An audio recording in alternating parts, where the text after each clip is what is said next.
लो दोस्तों नमस्कार। तो आपका स्वागत है टीच फॉर एजुकेशन में। तो आज की क्लास में होने वाली public policy and administration in India के सब्जेक्ट के ऊपर, जो कि फोर्थ सेमेस्टर वाले बच्चों का सब्जेक्ट है। पॉलिटिकल साइंस ऑनर्स वाले बच्चे हैं जो, तो उसके हम देखें 10 ईयर रिपीटेड आगे कौन से क्वेश्चन हैं जो आपके पेपर में आ सकते हैं। जो आपके 15 मई से स्टार्ट है पेपर, उसके बारे में पढ़ेंगे आखिर कौन कौन से क्वेश्चन आपके रिपीटेड हैं और हर साल आते हैं।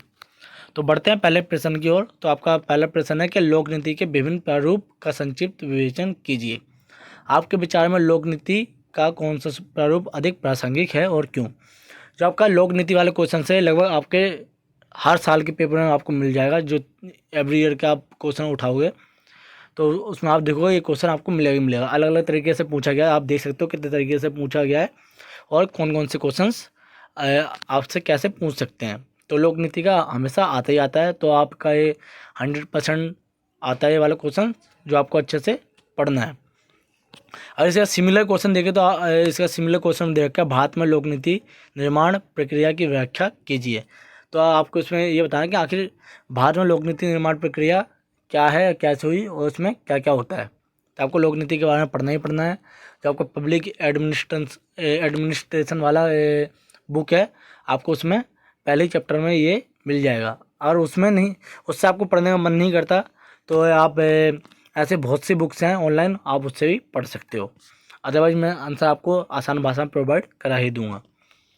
तो नेक्स्ट क्वेश्चन की ओर बढ़ते हैं। तो आपका नेक्स्ट क्वेश्चन नंबर 2 जो ज़्यादातर आता है, तो ये लगभग 100% आते ही आता है। ये क्वेश्चन अलग अलग तरीके से पूछा जाता है।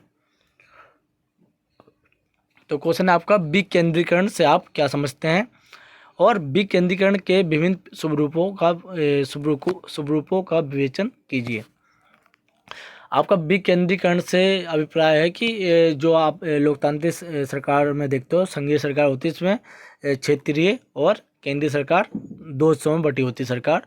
तो उसके बारे में आपको बताना कि विकेंद्रीकरण होता क्या है, उसमें क्या क्या चीज़ें कैसे कैसे होती हैं। तो ये क्वेश्चन आपका हमेशा आता ही आता है कि विकेंद्रीकरण से आप क्या समझते हैं। इसी का एक सिमिलर क्वेश्चन और देखें तो उसमें दे रखा है कि लोकतांत्रिक विकेंद्रीकरण की सफलता के लिए स्थानीय शासन में नागरिक की भागीदारी आवश्यक है, विवेचना कीजिए। तो सेकंड क्वेश्चन आपसे ये पूछा गया, जो लोकतांत्रिक शासन होता है उसमें जो विकेंद्रीकरण सरकारें होती हैं उसमें नागरिक का क्या क्या रोल है, उसके द्वारा कैसे सफल हुई, नागरिकों का रोल बताना है आपको। तो आपको विकेंद्रीकरण के बारे में अच्छा समझना है और बताना है, जो कि आप अपनी फर्स्ट कोर सब्जेक्ट से भी पढ़ सकते हो और सेकंड से भी पढ़ सकते हो, आपको दोनों बुक में मिल जाएगा। और थर्ड क्वेश्चन की बात करें तो आपको मोस्ट इंपॉर्टेंट क्वेश्चन में आ जाता है थर्ड क्वेश्चन, जिसका आप अच्छे से जानते भी होंगे और जो बच्चे नहीं जानते वो पढ़ लें कि भारत में बजट प्रक्रिया पर एक निबंध लिखो। ये 12th में इतने अच्छे तरीके से दे रखा है, शायद 11th और 12th में, कि बजट होता क्या है। तो आप 11th और 12th की बुक उठाकर उसमें से पढ़ सकते हो कि बजट क्या होता है और किस तरह इसको पेश किया जाता है इंडिया में। तो आपको ये अच्छे से पढ़ना है बजट के बारे में और इसका आंसर आपको याद करना है। और सेकंड इसे सिमिलर क्वेश्चन देखें तो भारत में सामाजिक आर्थिक विकास के यंत्र के रूप में बजट का परीक्षण कीजिए। तो जो आपका बजट वाला क्वेश्चन है वो आपका बहुत ही इजी क्वेश्चन है, जिसका आप अच्छे से तैयारी कर सकते हो। तो आपको इसको अच्छे से पढ़ना है बजट के बारे में। अगर आपको इस बुक से समझ में नहीं आता है, जो एसएल से प्रोवाइड है या फिर आप जो रेगुलर कॉलेज से प्रोवाइड है, तो आप 11th या 12th की बुक ले सकते हो और उससे पढ़ सकते हो। तो नेक्स्ट क्वेश्चन की ओर बढ़ते हैं। क्वेश्चन नंबर 4 जो मोस्ट रिपीटेड क्वेश्चन आ जाता है, सूचना का अधिकार। तो सूचना का अधिकार उसके बारे में आपने पढ़ा होगा 11th 12th में। और जो आप सोचोगे सर ये तो सारे क्वेश्चन 11th 12th की बुक से प्रोवाइड हैं, तो आप 11th 12th की बुक पढ़ोगे तो आपको इन सब के आंसर मिल जाएंगे। अदरवाइज आपको बुक मिल ही चुकी होंगी तो उससे पढ़ो। और मैं ट्राई करता हूँ कि आपको हर ईयर और सेमेस्टर के आपको क्वेश्चन आंसर दोनों प्रोवाइड कर सकूँ पेपर के एंड मंथ तक। तो आपको सूचना का अधिकार पढ़ना है और उसके बारे में अच्छे से बताना है। और नेक्स्ट क्वेश्चन वो बढ़ा तो क्वेश्चन नंबर 5 जो आपका 73वां और 74वां संविधान संशोधन हुआ था उसके बारे में आपको बताना है। इस अधिनियम के बारे में आपने 11th और 12th में पढ़ चुके हो, मतलब मेरा कहना मतलब आप अगर आप 11th और 12th की बुक उठा के पढ़ लें पॉलिटिकल साइंस की, तो आपके इन सारे प्रश्नों के उत्तर मिल जाएंगे, एक दो प्रश्नों को छोड़कर। और इसकी जो 73वां और 74वां संविधान संशोधन है उसकी आपको प्रासंगिकता और विशेषता भी, मतलब उसकी पूरी डिटेल पढ़नी है, आखिर ये संशोधन है क्या 73 और 74वां। आपका ये क्वेश्चन आता ही आता है।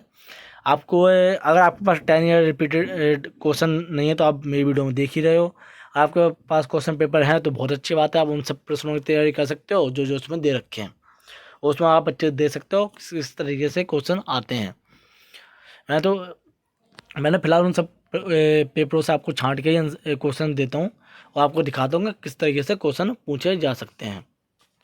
और क्वेश्चन नंबर 6 की ओर बढ़ें तो इसमें आ जाता है आपके जो है, जिस तरह आपका क्वेश्चन नंबर 8 आता है कि किन्हीं 2 बिंदु पर टिप्पणी कीजिए, तो ये वही प्रश्न है। उसमें ज़्यादातर आपको ये 4 ऑप्शन आते हैं कि ई प्रशासन के ऊपर बताएं, या फिर सार्वजनिक सेवा व्यवस्था क्या है, या फिर नागरिक अधिकार पत्र क्या है, या फिर खाद्य सुरक्षा का अधिकार क्या है। ये आपके छोटे क्वेश्चंस में नहीं, बड़े क्वेश्चंस में भी आ जाते हैं। तो आज की वीडियो में इतना ही। जो आपके क्वेश्चन पेपर के बारे में बात की है तो आपको समझ आ गया होगा कि कौन कौन से क्वेश्चंस रिपीटेड हैं और कौन कौन से क्वेश्चंस आ सकते हैं।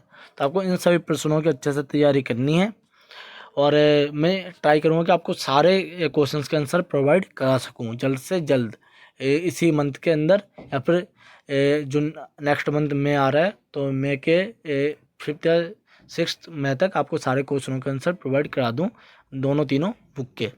तो मिलते हैं आपको नेक्स्ट वीडियो में, वो भी आंसर के साथ। तो धन्यवाद।